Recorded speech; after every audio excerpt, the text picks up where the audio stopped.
March শিক্ষা পরিবারের 2025 সালে ফলাফল ঘোষণা অনুষ্ঠান এবং বই বিতরণ 2026 সালে আয়োজিত এই অনুষ্ঠানে দাঁড়িয়েছি মনে ভারাক্রান্ত মন নিয়ে। বাংলাদেশ জাতীয়তাবাদী দল আমি সভাপতি আছি। সেই হিসেবে আমাদের দলের তিনবারের প্রধানমন্ত্রী, দেশমাতা গণতন্ত্রের প্রতি যার আপোষহীনভাবে সারা জীবন জনগণের কল্যাণের জন্য, সুন্দর শিক্ষা ব্যবস্থাকে ঢেলে সাজানোর জন্য এদেশের প্রথম উনি ক্ষমতায় এসে 1991 সালে এসে তিনি এই যে উপবৃত্তিটা চালু করেছেন এবং পরিকল্পনা ছিল ডিগ্রি পর্যন্ত মেয়েদের বিনা বেতনে লেখাপড়া করা। আজকে 29শে ডিসেম্বর ভোর 6টায় তিনি এদেশের মায়া ত্যাগ করে পরপারে চলে গিয়েছেন। সেই জানাজা গতকাল 3:03 জানাজা হয়েছে সংসদের দক্ষিণ প্লাজায় মানিক এভিনিউতে। সেখানে জানাজায় অংশগ্রহণ করার সুযোগ আমার হয়েছিল। সেখানে যে যা দেখেছি, যেদিকে তাকায় মানুষ আর মানুষ, শুধু বিএনপির চেয়ারপারসন নয়, এই বাংলাদেশের সমস্ত দলমতের ঊর্ধ্বে থেকে তাকে স্মরণ করার জন্য ওই মানিক এভিনিউতে সমবেত হয়েছিল। এবং তার সন্তান 25শে ডিসেম্বর 17 বছর পরে ইংল্যান্ড থেকে ঢাকায় এসে তার 5 দিনের মাথায় উনি চলে গিয়েছেন পরপারে।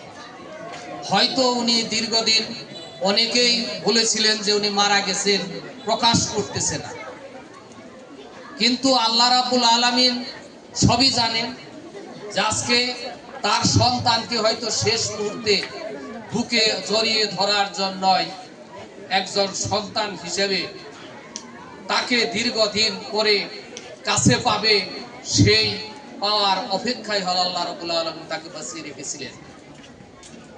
আমি তার হৃদয়ে আত্মার মাগফিরাত কামনা করি। আল্লাহ রাব্বুল আলামিন যাতে তাকে বেহেশতের সর্বোচ্চ মাকাম জান্নাতুল ফিরদাউস দান করেন, আমিন। মা শিক্ষা পরিবার আয়োজিত আজকের এই ফলাফল ঘোষণার অনুষ্ঠানের সম্মানিত সভাপতি, আমার শ্রদ্ধাভাজন বড় ভাই জনাব নুরুল ইসলাম নুরু, মঞ্চে উপবিষ্ট আছেন ভাস্কর ইউনিয়ন বিএনপির সংগ্রামী সিনিয়র সহসভাপতি বন্ধুবর আবুল হাশেম, উপস্থিত আছেন আমাদের 1971 সালের রণাঙ্গনের সম্মুখের যুদ্ধ অংশগ্রহণকারী বীর মুক্তিযোদ্ধা জনাব একাব্বর হোসেন ইয়াকুব, মঞ্চে উপবিষ্ট আমাদের ভাস্কর কেন্দ্রীয় জামে মসজিদের সাধারণ সম্পাদক, ভাস্করের সমাজসেবক আমার বন্ধুবর আফজাল হোসেন, উপস্থিত ভাস্কর ইউনিয়ন বিএনপির যুগ্ম সাধারণ সম্পাদক আমার শ্রদ্ধেয় ছোট ভাই, আমার স্নেহের ছোট ভাই মোশাররফ হোসেন, শ্রমিক নেতা আব্দুর রূপ, এবং আমাদের মাঝে উপস্থিত আছেন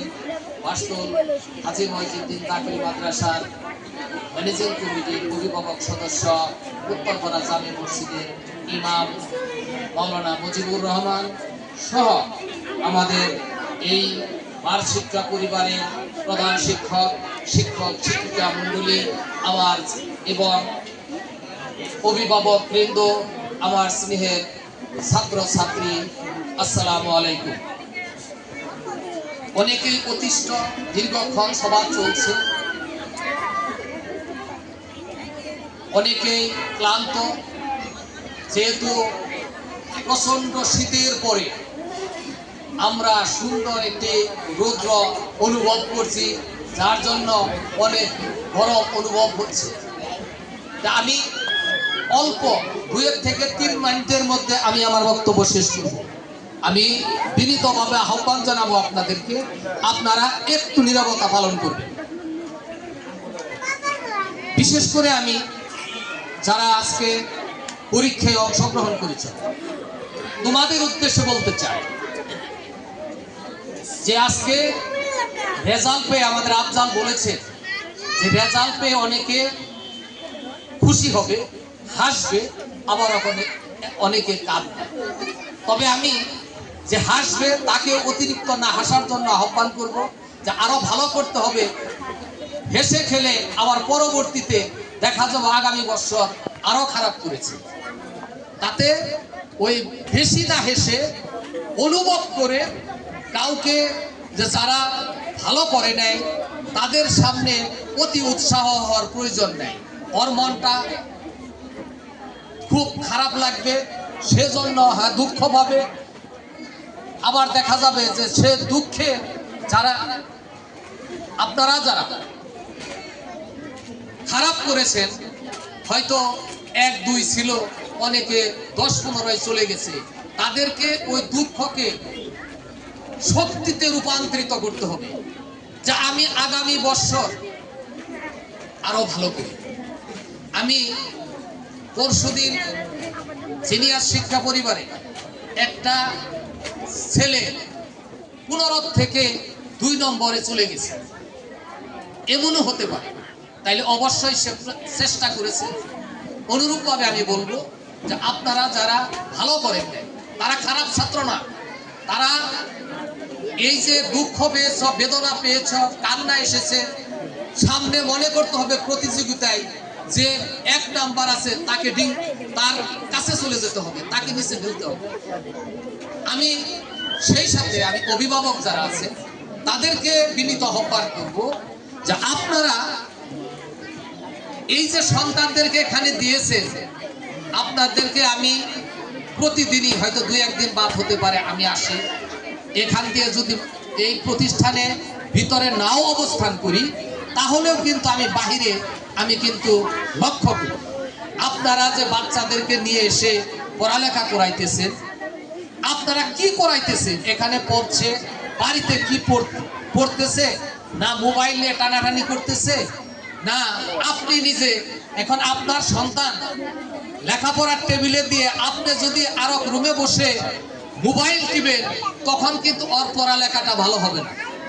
তখন মনে হবে আম্মু মোবাইল দেখতেছে, সাউন্ডটা আমার কানে চলে আসছে। তখন কিন্তু সে যতই আপনি তাগাদা দেন, যতই শাসন করেন, ভালো কিন্তু হবে না। এই জন্য আমি বিশেষ করে আজকে এই যে যারা নার্সারি থেকে পড়ালেখা করেন, বিশেষ করে এখান থেকে আপনাদেরকে গড়ে তুলতে হবে। প্রতিষ্ঠানে যতক্ষণ আছে ততক্ষণ টিচাররা দেখবে, আর বাড়িতে যতক্ষণ আছে পুরা দায়িত্ব হলো অভিভাবক। অভিভাবক যদি ভালো হয়, অভিভাবকের মধ্যে যদি দুটা না থাকে, তাহলে কিন্তু ছেলে মেয়ে এখানে পড়ালেখা যতই করানো হোক ভালো করবে না। আপনাদেরকে ওই ছেলে মেয়েদের চাইতে বেশি সচেতন হতে হবে। তাদের 3 বেলা ভালো করে তাদের পুষ্টিকর খাবার দিতে হবে, তাদের গোসল, তাদের চরিত্র গঠনের জন্য আপনাদের পরিশ্রম করতে হবে, তাদেরকে গড়ে তুলতে হবে। তাকে লেখাপড়ার টেবিলে বসাইতে হবে, লেখাপড়ার টেবিলে বসিয়ে কি পড়তেছে, আপনি হয়তো অনেক মা আছে আপনি শিক্ষিত না, কিন্তু আপনার ডিসিপ্লিন মেনে তাকে উপদেশ দিতে হবে। আমার কথা আমি বলি যে আমার মা শিক্ষিত ছিল না, কিন্তু আমি যখন 11টা পর্যন্ত পড়ালেখা করতাম, 10টার দিকে আমার কাছে 1 গ্লাস দুধ নিয়ে যেত, আর আমি পড়ালেখা করতেছি কিনা সেটা দেখতো যে কতক্ষণ, যতক্ষণ আমি পড়ালেখা শেষ না হতো ততক্ষণ আমার মা কিন্তু ঘুমাতো না। তাইলে আমার মা তো শিক্ষিত ছিল না। অনুরূপভাবে যারা অভিভাবক তেমন শিক্ষিত না, এখন তো অনেক শিক্ষিত, একবারে মূর্খ কেউ না, হয়তো যত কিছুই হোক অন্তত পক্ষে প্রাইমারি পর্যন্ত পাশ করেছে, সেও কিছু বুঝে। এই জন্য আমি বলবো ছেলে মেয়েদেরকে চরিত্র গঠনের জন্য আপনাদের